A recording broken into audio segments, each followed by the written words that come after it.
अखिलेश की रणनीति के जवाब में भाजपा ने भी खेला पीडीए कार्ड। 2 पिछड़े, एक दलित और एक अगड़े को बनाया मंत्री।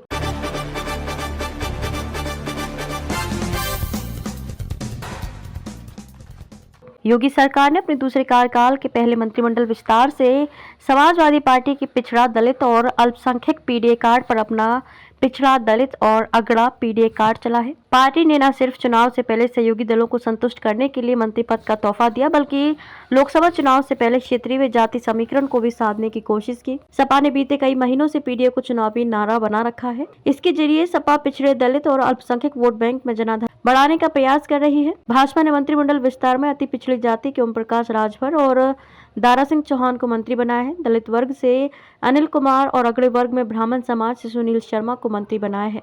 जानकारों का मानना है कि सुबह सपा के अलग होने से 2019 और 2022 में भाजपा को पूर्वांचल में नुकसान हुआ था।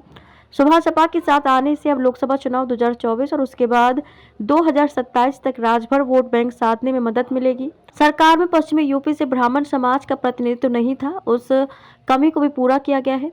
भाजपा ने रालोद को लोकसभा की 2 और विधान परिषद की 1 सीट गठबंधन में दी है। रालोद ने 1 लोकसभा व 1 विधान परिषद सीट, जाट समाज को 1 लोकसभा सीट पर गुर्जर समाज को मौका दिया है। जानकारों के मुताबिक भाजपा ने इस गठबंधन के जरिए जहां पश्चिमी यूपी में जाट व गुर्जर वोट बैंक को साधा है, वहीं मंत्रिमंडल में रालोद से दलित समाज को मौका देकर जाटा वोट बैंक साधने का प्रयास भी किया है। इसलिए कराया लंबा इंतजार। राजनीतिक विश्लेषक मानते हैं कि भाजपा ने तय रणनीति के तहत मंत्रिमंडल विस्तार को चुनाव के करीब तक टाला। सुबह सपा मुखिया ओम प्रकाश राजभर को लंबा इंतजार कराकर स्पष्ट संदेश दिया गया कि सियासत में आरोप प्रत्यारोप के बावजूद मर्यादा की सीमा लांघने से बचना चाहिए। दूसरा, राजभर को पहले मंत्री बना दिया जाता तो लोकसभा चुनाव के टिकट बंटवारे में उनका मोलभाव बढ़ता। अब मंत्री बनाने से उन्हें 1 सीट पर संतुष्ट करना आसान होगा। दारा सिंह को भी लंबा इंतजार कराकर चुनाव से पहले पार्टी छोड़कर जाने की गलती का एहसास कराया गया।